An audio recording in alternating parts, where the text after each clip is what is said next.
disminuyendo significativamente desde que desde que este procedimiento se describió en 1975. Actualmente, pues, revisiones sugieren que tiene una mortalidad quirúrgica que es menor al 5%. Y pues hay ciertos tipos anatómicos que tienen mucha mayor mortalidad, como lo que son ciertos patrones coronarios, la presencia de seibes múltiples, que tengan anomalías del arco aórtico, o también que hayan pues seibes de entrada tipo canal. Entonces, ya hablando más a detalle cada una de estas complicaciones tempranas, vamos a empezar con la estenosis de la arteria coronaria. La estenosis secundaria a una oclusión o una torcedura como parte del procedimiento de traslocación de las arterias coronarias se considera la causa más común de mortalidad temprana después de la realización de la cirugía del switch arterial. Durante la realización del switch arterial, pues la dificultad para separar del bypass cardiopulmonar va a ser un problema también para lo que es el reimplante mismo de estas arterias coronarias. El eco transesofágico, después del procedimiento, este puede ser útil para evaluar lo que son anormalidades del movimiento de la pared regional en ese momento, y en algunos casos también para evaluar lo que es el mismo flujo de las arterias coronarias. Es necesario bajar la escala y reducir pues lo que es el sector del color. De esta forma pues va a mejorar mucho lo que es la imagen del flujo de las arterias coronarias. Se ha asociado que una velocidad, se ha asociado que la integral del BTI que sea mayor a 0.14 y una velocidad sistólica máxima mayor a 0.6 centímetros sobre segundo, se ha asociado con la necesidad de revisiones quirúrgicas a nivel de las arterias coronarias.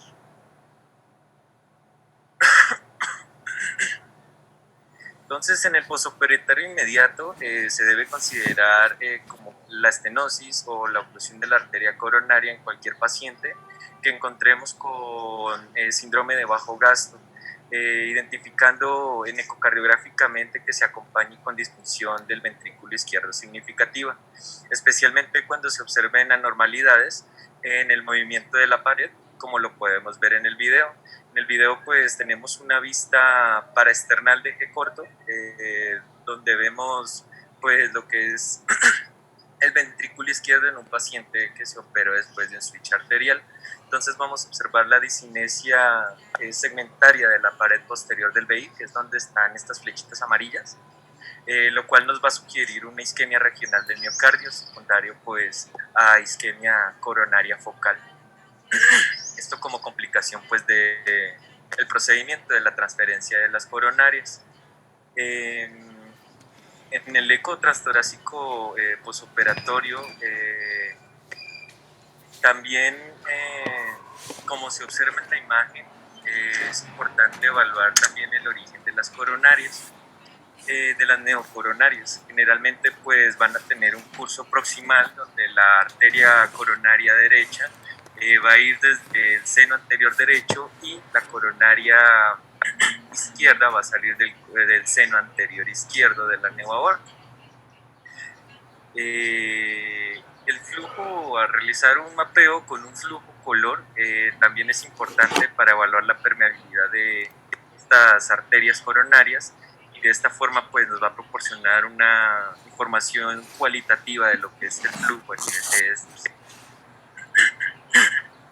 También es importante tener en cuenta que la presencia de disfunción global del ventrículo izquierdo tempranamente después de la cirugía es frecuente, y es especialmente en lactantes mayores con el septum interventricular íntegro. Esta disfunción pues generalmente va mejorando los primeros días después de la cirugía y no tiene que tener relación con que haya una lesión a nivel de las arterias coronarias.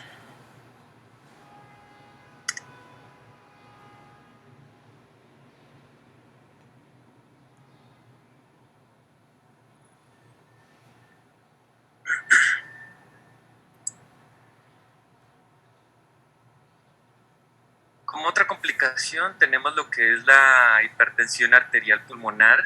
El desarrollo de hipertensión arterial pulmonar en los lactantes posoperados de TGA pues está bien descrito y se ha asociado con una repercusión posoperatoria mucho más complicada que causa también una mayor mortalidad. Este riesgo pues parece ser mayor en pacientes que tienen defectos interventriculares mucho más grandes. La realización del switch arterial tempranamente se ha visto que disminuye significativamente este riesgo, pero igual no lo va a suprimir totalmente.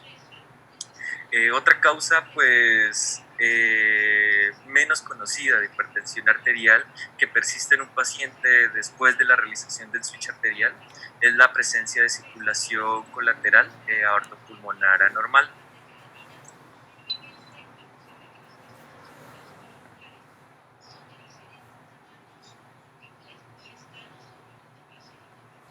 Entonces, como lo vemos aquí en el video, pues en esta imagen, la posición del septum en la vista paraesternal de eje corto nos puede dar una pista sobre la presión elevada del ventrículo derecho, donde vamos a ver que el septum se va a ver pues más abombado hacia lo que es la parte ventricular izquierda.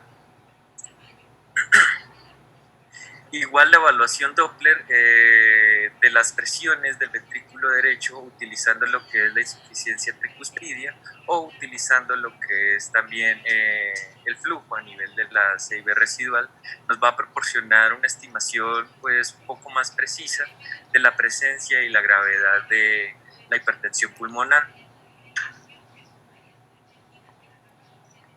Igual es importante realizar lo que es un mapeo de lo que es el flujo de color para identificar múltiples señales de flujo alrededor de la aorta torácica descendente que nos sugieran también la presencia de colaterales aortopulmonares anormales, como lo podemos ver aquí en la imagen.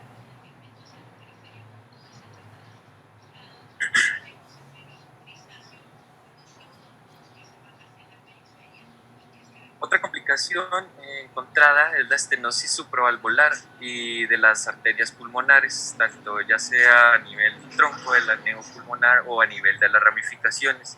La estenosis supravalvular, pues esta se considera la complicación más común a corto plazo después de la realización del switch arterial, con una incidencia que va de un 5 a un 30%.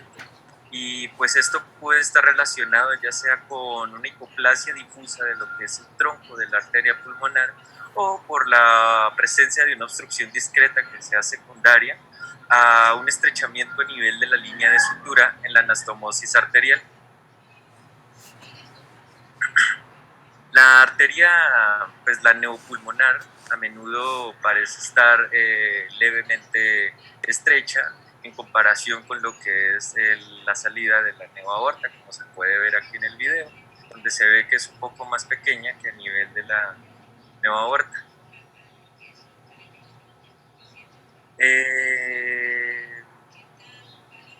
La estenosis de las arterias pulmonares pues, va a afectar más comúnmente lo que es la arteria pulmonar izquierda y pues esta medida se debe más que todo después de la realización de la maniobra de Lecomte, donde pues esto particularmente ocurre cuando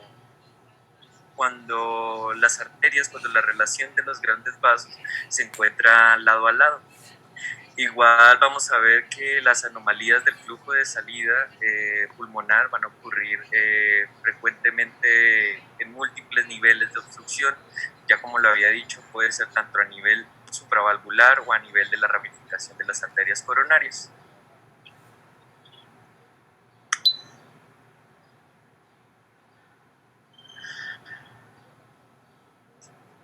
Entonces, la posición de las ramas de las arterias pulmonares es única después de la realización del procedimiento de Lecomte. Esta, pues, esta va a estar anterior a la aorta descendente y esto pues se va a ver mucho mejor en lo que es una vista paraesternal alta.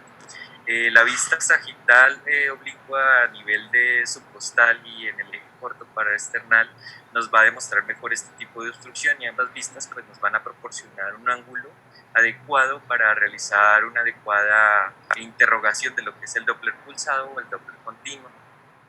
Igual la gravedad de la insuficiencia a nivel de la neopulmonar también se puede valorar a nivel de estos puntos, de estas vistas, y una vista del eje largo para externar nos va a mostrar lo que es el tracto de salida del ventrículo derecho, hasta pues lo que es la bifurcación de las arterias pulmonares. Se dice que una velocidad máxima menor a 2 metros por segundo, o sea, un gradiente máximo menor a 16 milímetros por segundo a través de la arteria pulmonar principal o de las ramificaciones de la arteria pulmonar, estas se encuentran dentro de los límites normales después de la realización de un switch arterial.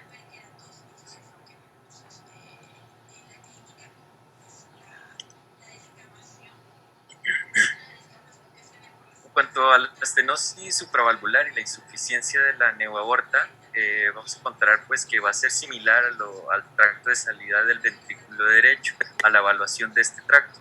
La región aórtica supravalvular puede estar obstruida después de la realización del switch arterial, y esto comúnmente es debido a un estrechamiento que hay a nivel de las líneas de sutura que se producen en la neoaorta. Igual la presencia de una insuficiencia a nivel de la válvula neoaórtica temprana después de lo que es la realización del switch arterial es común, y pues esta es más significativa pues, debido a una alteración de la válvula nativa por sí.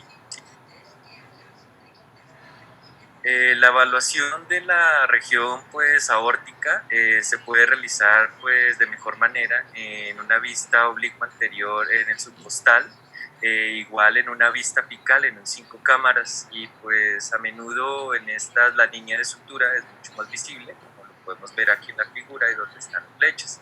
Igual realizar un mapeo del flujo color nos va a proporcionar una evaluación cualitativa de la gravedad de la obstrucción, y pues el Doppler nos va a dar con mucha más precisión el gradiente y la presión a nivel de esta región.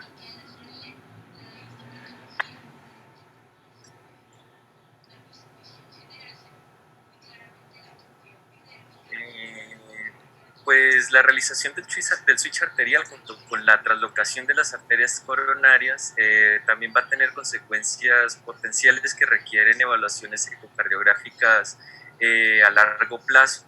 Dentro de estas pues vamos a incluir lo que es una obstrucción a nivel del tracto de salida del ventrículo derecho, una estenosis de la arteria pulmonar o de las ramas, y complicaciones a nivel de la raíz y la válvula neoaórtica, como obstrucciones subaórticas y complicaciones tardías de las arterias coronarias, que realmente ya son menos comunes. Entonces, la estenosis supravalvular y de las ramas, pues como ya lo habíamos comentado anteriormente, sigue siendo la complicación más frecuente a largo plazo de lo que es el switch arterial. Es una obstrucción residual, pues puede ser una obstrucción residual o recurrente que haya a nivel del tracto de salida de este ventrículo derecho. La obstrucción pues, puede ocurrir a cualquier nivel, pero más comúnmente pues, se debe a las líneas de sutura a nivel de la anastomosis de la neopulmonar, así como se puede ver aquí en la imagen abajo. Igual la orientación de las arterias pulmonares después de la maniobra del Lecomte pues va a aumentar lo que es el riesgo de la estenosis residual o recurrente de las ramas de las arterias pulmonares. Igual, como ya lo había comentado anteriormente, una velocidad de Doppler menor a 2 metros por segundo a través de de las arterias pulmonares y de sus ramas se encuentra dentro de los límites normales después de lo que es la realización del switch arterial. Una velocidad pues, más alta de esta va a requerir una intervención quirúrgica o ya sea por cateterismo. De igual manera, pues una estimación de lo que es la presión del ventrículo derecho por medio de la insuficiencia tricuspidia nos va a ayudar también a determinar lo que es la gravedad de esta obstrucción.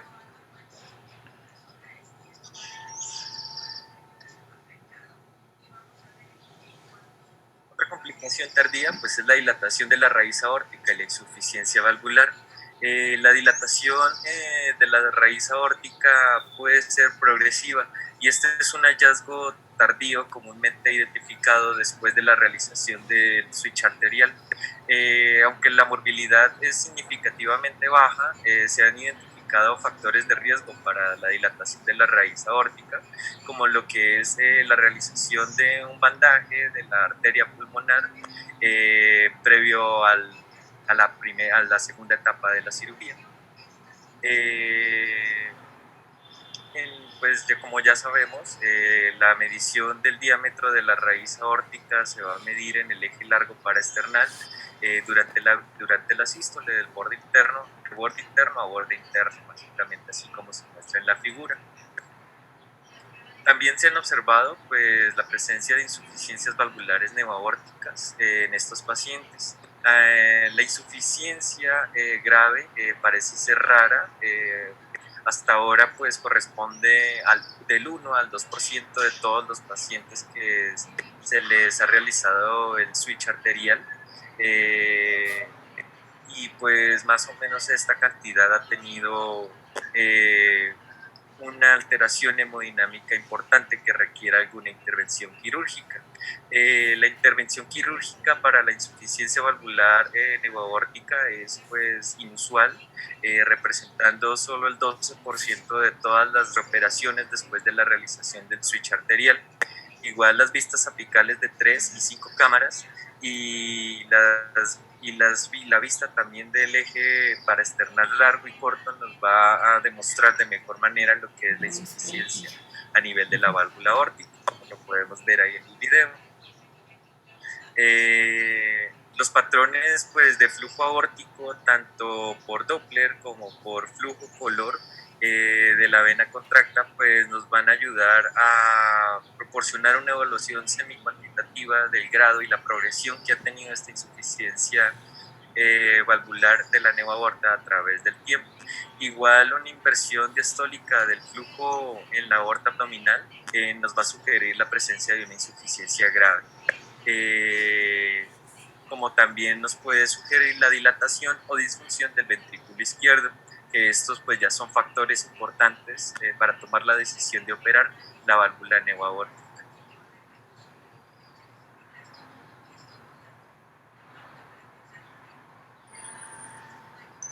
En cuanto a la estenosis o isquemia tardía de las arterias coronarias, pues esto, como ya lo había comentado anteriormente en el switch arterial, rara vez se puede presentar como un hallazgo tardío, ya sea la estenosis o la oclusión de las arterias coronarias. Los pacientes pueden ser asintomáticos y los hallazgos en el eco transtorácico generalmente suelen ser sutiles. Se puede manifestar como anomalías regionales del movimiento de la pared o misma dilatación y una disfunción ventricular que va a ir progresando. Estos pues, nos pueden dar indicios de una estenosis o una oclusión a nivel de la arteria coronaria. En pacientes pues ya mayores con sospecha de estenosis de la arteria coronaria se van a requerir otro tipo de modalidades para una evaluación mucho más precisa, como lo que es el ecocardiograma de estrés, el cual se puede utilizar pues como una herramienta para detectar y evaluar anormalidades regionales del movimiento de la pared.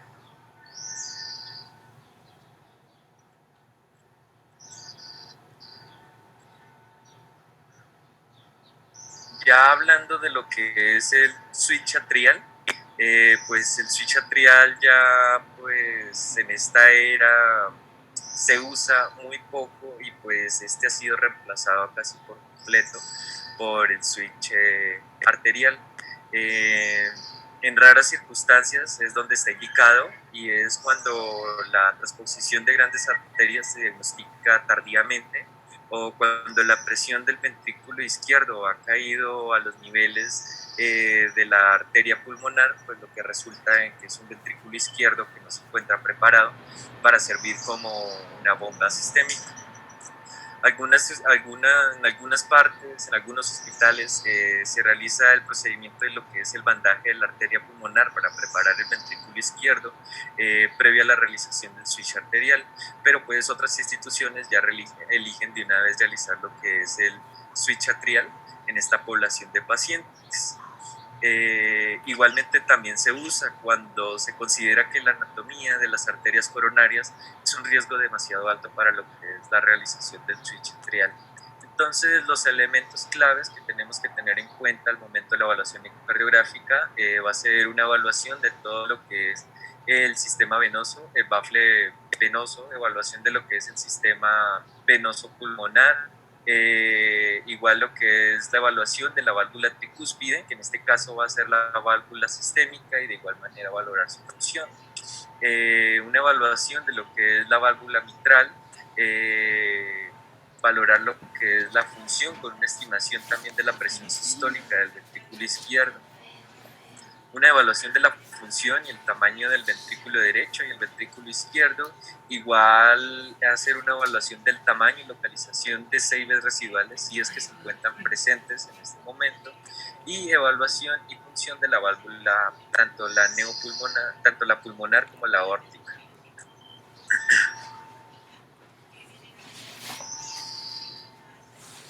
Entonces, dentro de las posibles complicaciones después de la realización del switch atrial, puede ocurrir tanto con el procedimiento de Senning como con el procedimiento de Mostert. Estas complicaciones incluyen estenosis tanto de la vía venosa sistémica o de la vía venosa pulmonar, pérdidas a nivel del bafle auricular, la presencia de insuficiencia tricuspidia importante, que esta va a ser la válvula B sistémica, y pues también vamos a presentar disfunción sistémica del ventrículo derecho. Muchos pacientes van a requerir marcapasos debido pues a una disfunción del nodo sinusal y arritmias auriculares. Entonces, dentro de la obstrucción del sistema o comunicaciones residuales, la obstrucción del sistema venoso pulmonar puede ser una complicación importante, ya sea temprana o tardíamente después de la realización de lo que es el switch atrial, con hipertensión pulmonar resultante y la presencia de edema intersticial pulmonar. Debemos sospechar la presencia de una obstrucción venosa pulmonar cuando la velocidad del chorro de precipitación mitral también comienza a aumentar y el ventrículo derecho el ventrículo izquierdo, perdón, comienza a hipertrofiarse. Esto puede detectarse por medio del eco transtorácico, y la obstrucción generalmente ocurre generalmente en la salida distal del canal venoso pulmonar,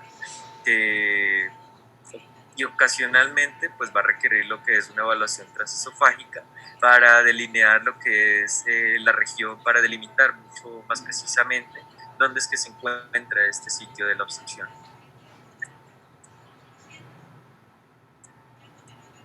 En cuanto a la obstrucción del bafle venoso sistémico, este suele ocurrir hasta en un 30% de los pacientes y es más común después del procedimiento de Mostert.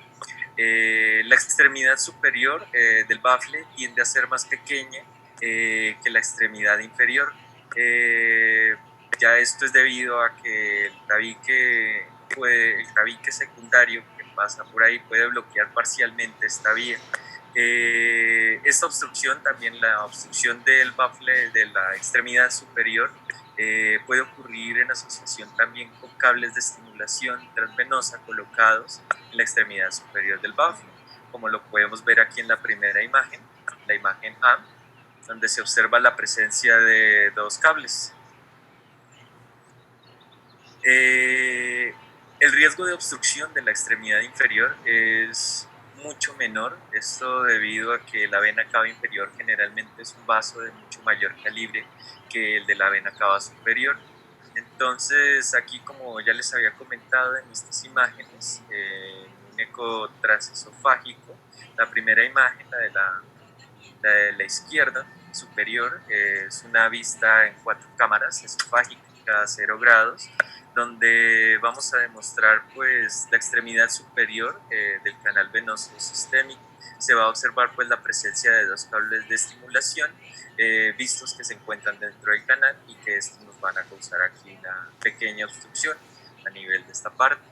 En la imagen B, pues es una imagen transtorácica, es una vista paraesternal, donde vamos a valorar lo que es un estrechamiento significativo de lo que es la extremidad superior del canal venoso sistémico.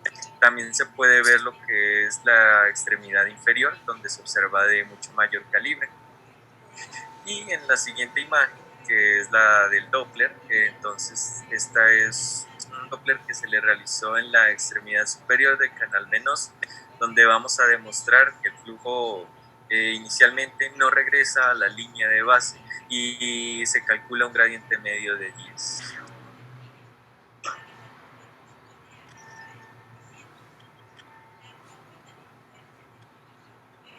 Las fugas a nivel del deflector o del bafle también son una complicación importante después de la realización del switch atrial. Estas generalmente pues son bien identificadas por realizando un mapeo de color a nivel de estas partes, y deben sospecharse también cuando hay una dilatación progresiva de la cámara auricular izquierda y del ventrículo izquierdo. En algunos casos, pues la ventana ecocardiográfica transtorácica no es adecuada para valorar estas fugas, por lo cual la realización de una inyección de solución agitada nos puede ayudar a identificar estas fugas, junto con cuando pues las imágenes y la evaluación del color no son concluyentes.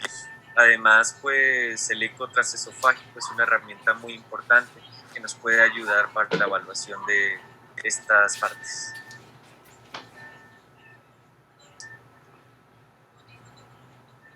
En cuanto a la insuficiencia tricuspidia, pues esta puede convertirse en un problema en los pacientes que se les realizó el switch atrial. Esto pues porque esta actúa fisiológicamente como si fuera una regurgitación a nivel mitral. Es importante destacar que puede causar tanto dilatación como disfunción del ventrículo derecho, o sea, el ventrículo sistémico, y es una causa de morbilidad significativa en esta población de pacientes. Entonces, como podemos ver aquí en este video, en una vista apical de 4 cámaras comparada con color, es un paciente posoperado de Mostar, donde se observa pues la insuficiencia tricuspidia severa, y también podemos valorar cualitativamente que hay disfunción a nivel de este ventrículo derecho, que sería el sistémico.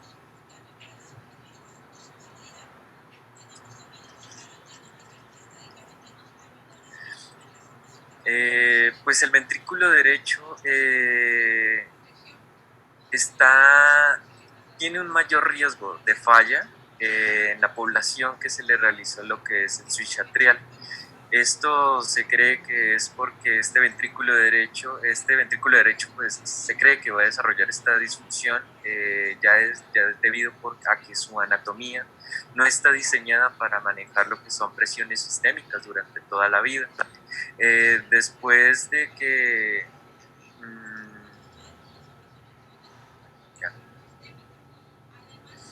Entonces, básicamente, como podemos ver aquí en los videos, vamos a encontrar también lo que es un ventrículo derecho hipertrófico, vamos a encontrar un ventrículo derecho dilatado, y también se puede observar, como se puede ver aquí con las flechas y en el video, que hay una desviación de lo que es el tabique ventricular hacia el lado izquierdo.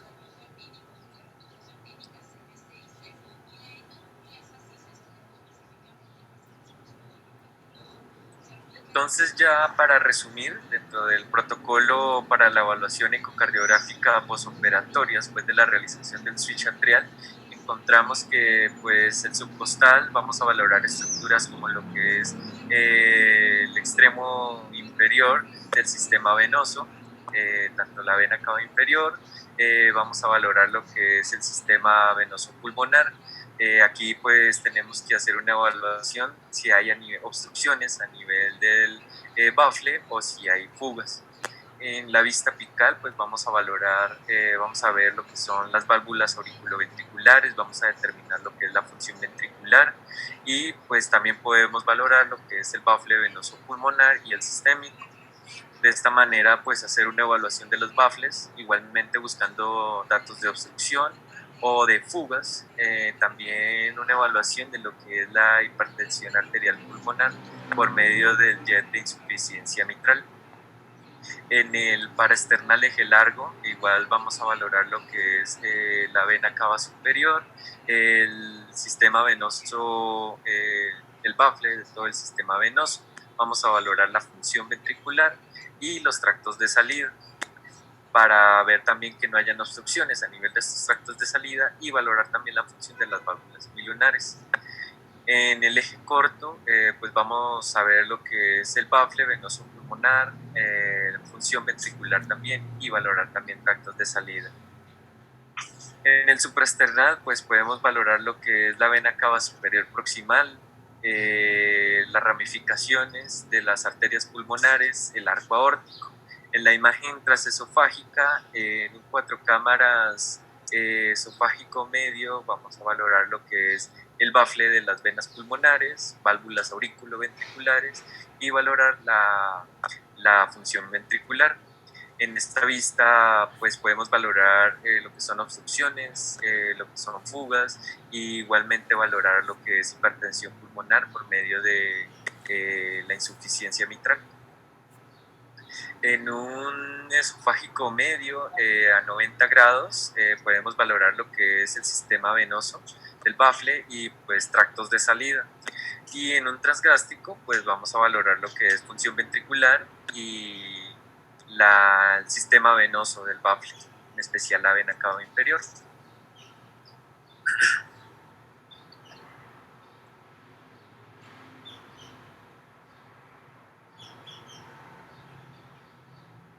Ya en cuanto a esta otra cirugía, lo que es la evaluación después del procedimiento de Rastelli o de Nikaido, vamos a encontrar que la cirugía para transposición de grandes arterias con CIB y obstrucción significativa a lo que es el tracto de salida del ventrículo izquierdo, asociadas todas estas generalmente, van a implicar pues una variación en lo que es ya sea el procedimiento de Rastelli o de Nikaido. El procedimiento de Nikaido va a diferir del procedimiento de Rastelli en que la válvula pulmonar se va a resecar y la raíz aórtica se va a traslocar posteriormente y se van a estomosar en este anillo de la pulmonar. La CIB se va a cerrar redirigiéndola hacia la nueva ubicación de la aorta y se va a realizar la colocación de un tubo desde el ventrículo derecho hacia la arteria pulmonar. Igual se puede realizar la translocación de las arterias coronarias, en ocasiones se realiza, y esto va a depender mucho de la anatomía y la ubicación que tengan las arterias coronarias al momento de la cirugía. El beneficio del procedimiento de Nikaido pues es que va a evitar lo que es la obstrucción de lo que es la región subaórtica. Entonces, los elementos claves para la evaluación de los pacientes postoperados, tanto de Rastelli como de Nikaido, vamos a encontrar inicialmente una evaluación de las CIB residuales, tanto valorar su localización, tamaño, gradientes de presión. También vamos a evaluar lo que es una obstrucción subaórtica recurrente, evaluar lo que es el tubo que va del ventrículo derecho a la arteria pulmonar, hacer una evaluación de la función de las válvulas auriculoventriculares, igualmente de la función tanto del ventrículo derecho así como del ventrículo izquierdo y una evaluación de las arterias pulmonares.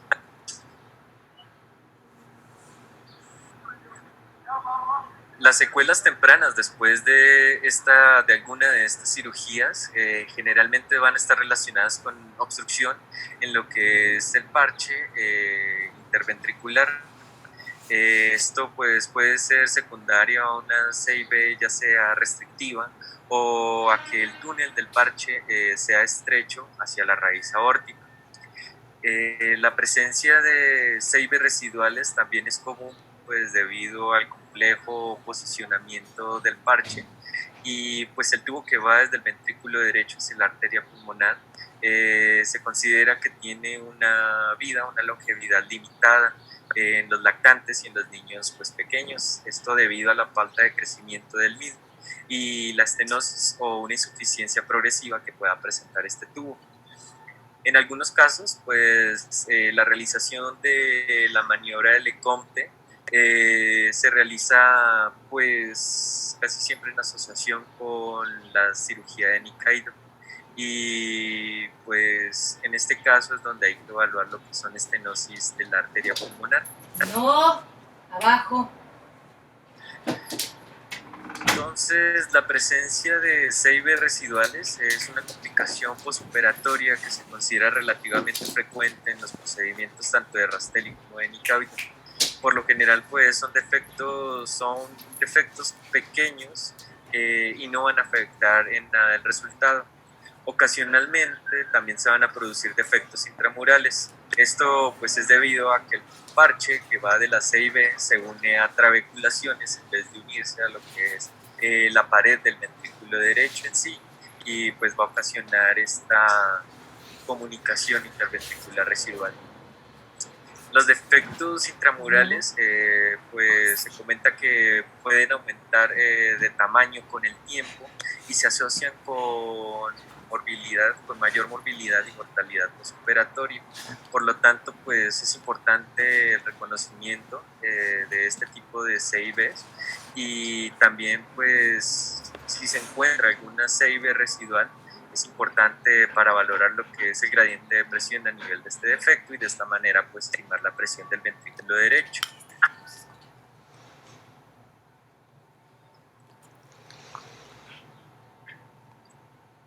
En cuanto a la obstrucción subaórtica, pues vamos a ver que durante ambos procedimientos la CIB se va a convertir en la apertura del tracto de salida del ventrículo izquierdo.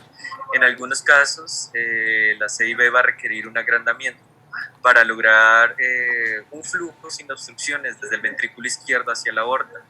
El estrechamiento pues, de esta vía puede ocurrir ya sea de manera temprana o de manera tardía después de la cirugía. Los mecanismos de obstrucción del tracto de salida del ventrículo izquierdo van a incluir lo que es pues, hipertrofia muscular, un estrechamiento de lo que es la CIB o la formación de tejido fibroso.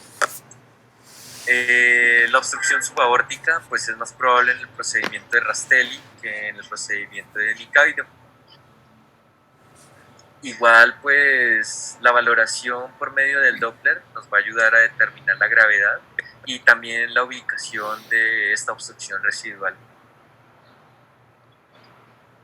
Entonces, así como podemos ver en este video, es una vista oblicua anterior izquierda subcostal donde utilizamos un Doppler color en un paciente después de una cirugía de Rastelli. Vamos a observar pues una obstrucción subaórtica a nivel del parche que va desde el ventrículo izquierdo hacia la aorta. También podemos ver lo que es la CIB, donde pues el orificio de salida de esta comunicación interventricular parece mucho más pequeño y como si se rodeara de músculo a nivel de esta parte, y pues esta puede ser la probable causa de obstrucción que está acá, que está en este paciente.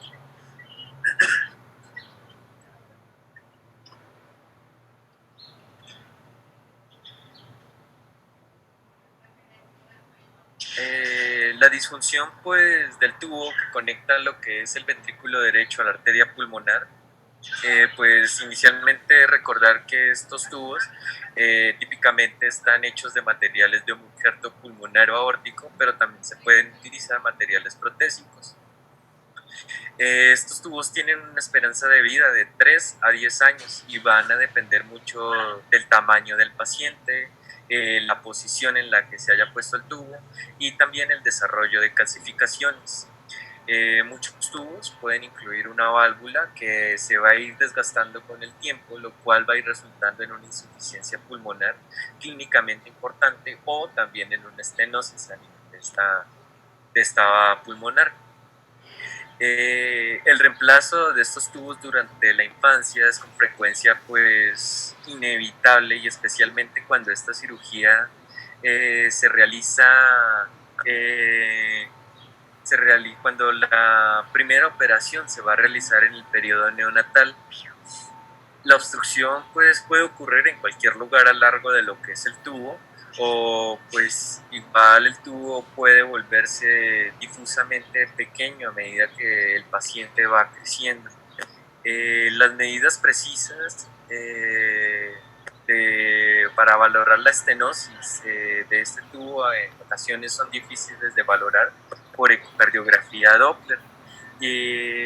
Igual estimar lo que es la presión del ventrículo derecho utilizando la insuficiencia tricuspidia, o valorar lo que es la posición del tabique ventricular, nos van a ayudar a determinar pues la importancia clínica de esta estenosis y también de la hipertensión que hay a nivel del ventrículo derecho.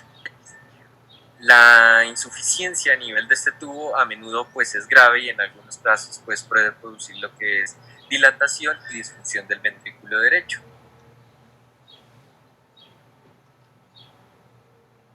Entonces, ya para finalizar, pues en el protocolo posoperatorio de la evaluación ecocardiográfica transtorácica después de la cirugía de Rastelli de Nikkaido, tenemos pues que en la vista subsecuidea, en una vista oblicua anterior izquierda, valoramos estructuras como lo que es el tracto de salida del ventrículo izquierdo, podemos valorar el septum ventricular. Entonces, pues aquí vamos a evaluar obstrucciones subaórticas, la presencia de seibes residuales.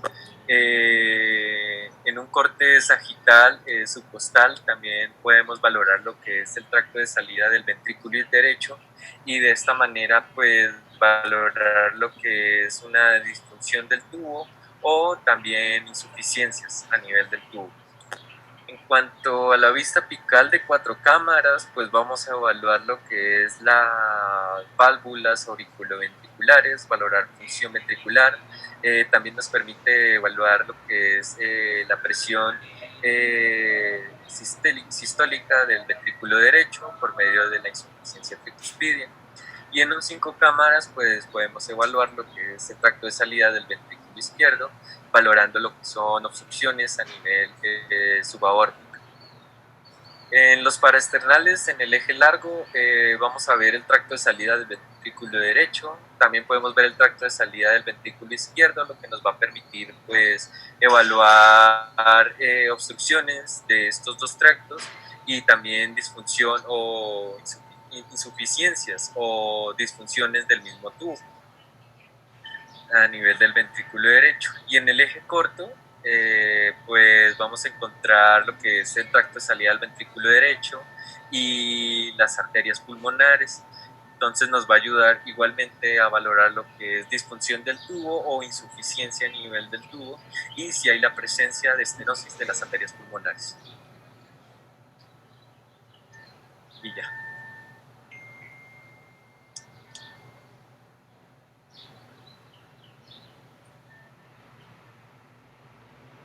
Muy bien, Percy. Se quedó bien ahora.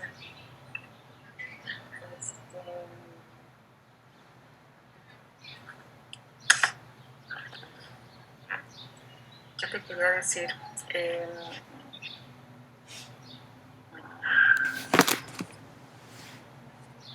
Muchas gracias. Así lo veo mejor. Sí, estuvo padre. Me gustó cómo organizaste ahora la plática. Tal vez algunas cosas importantes que creo que ya para recalcarla. Recuerden que después del yatene buscamos las arterias pulmonares montadas sobre la aorta, ¿no? Eso es importante. O sea, no las vamos a encontrar en las vistas ecocardiográficas habituales. Si haces un eje corto a nivel de la base del corazón y pretendes encontrar ahí las arterias pulmonares como habitualmente lo hacemos, no lo van a encontrar. Si el paciente tiene la maniobra de ECOM completa, Entonces debemos buscar dirigidamente las arterias pulmonares montadas sobre la aorta. Habitualmente se ven en la vista supraesternal, la vista neutral. Habitualmente, a veces hay que hacer como otras maniobras, pero habitualmente se ven ahí. Y en la experiencia que hemos tenido en estudiar a estos pacientes en el hospital, no con poca frecuencia hay distorsión y anormalidades en la anatomía, tanto de la porción de la anastomosis como en las arterias. Entonces sí es importante tratar de aprender a buscarlas. La otra cosa que quería decir era que el estudio de las arterias coronarias en el posoperado de Yateni es una parte también fundamental cuando el niño está con síndrome de bajo gasto. Hacer esa distinción del síndrome de bajo gasto por isquemia es súper difícil, es muy complejo realmente. Entonces tenemos que echar a mano de muchas cosas, ¿no? Tanto de la clínica como de la evaluación ecocardiográfica, observar alteraciones de la movilidad segmentaria del músculo cardíaco. Para mí es sumamente complicado, no es algo que todavía no he entendido cómo poderlo definir en los niños que neonatos con frecuencia de 160. Para mí es difícil, no he logrado. Entonces, pensando, y nosotros en la terapia intensiva no contamos con la cuantificación de enzimas, que es otro método para poder ir estudiando al paciente día con día y poder distinguir el síndrome de bajo gasto por una mala perfusión coronaria que por toda esta respuesta inflamatoria que tienen después de la cirugía cardíaca, ¿no? Entonces, pienso que la forma en como nosotros podríamos apoyar en la búsqueda de este síndrome es en el estudio del flujo de las arterias coronarias. La verdad es que no hay escrito así como muchas cosas. El grupo de Toronto hace como 2 años publicó un artículo de un estudio que hicieron en niños posoperados de Yateni. No sé si lo dijiste porque entré tarde, pero lo voy a decir. Posoperados de Yateni le hicieron eco epicárdico y documentaron el Doppler en la arteria coronaria izquierda. Lo que así a grosso modo, porque el artículo es un poquito más complejo de lo que voy a decir, pero a grosso modo lo que ellos observaron es que el flujo coronario que ocurre al final de la sístole y casi toda la parte de la diástole, en pacientes con obstrucción coronaria suele haber un flujo reverso. El flujo reverso ellos lo asociaron con obstrucciones significativas.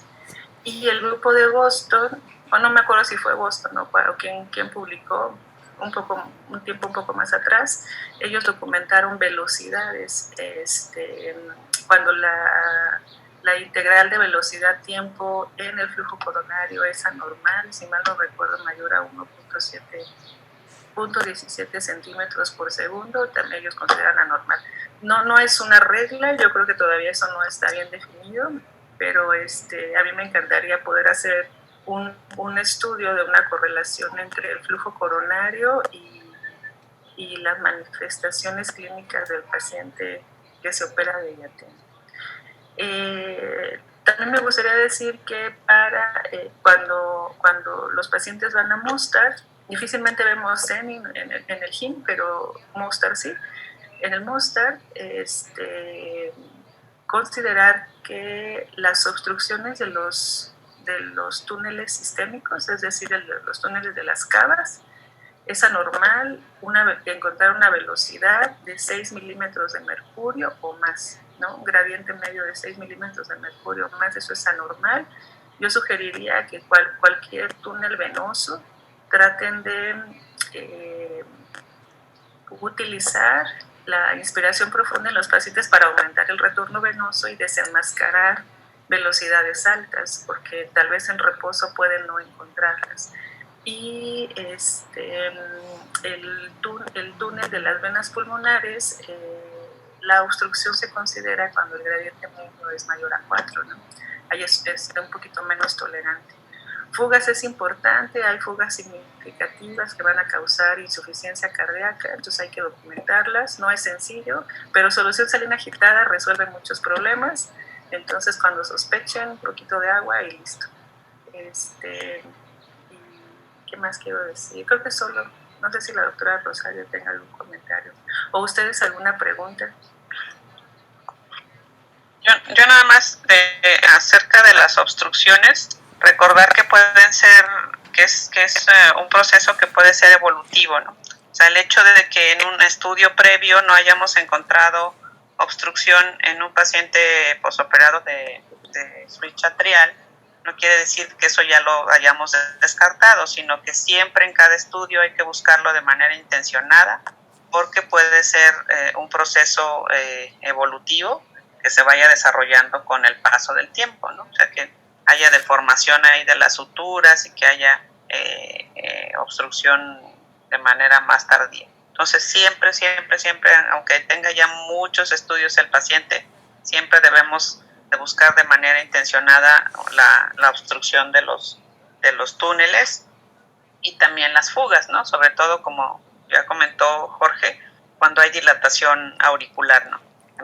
Es porque se comportan como una CIA, dependiendo del tamaño, pues obviamente va a ser la repercusión. Si son fugas mucho más grandes, van a tener más manifestación, pero el comportamiento es parecido al de una comunicación interauricular.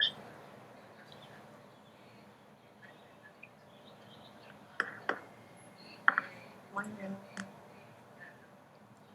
¿Preguntas? No, doctora. Perfecto.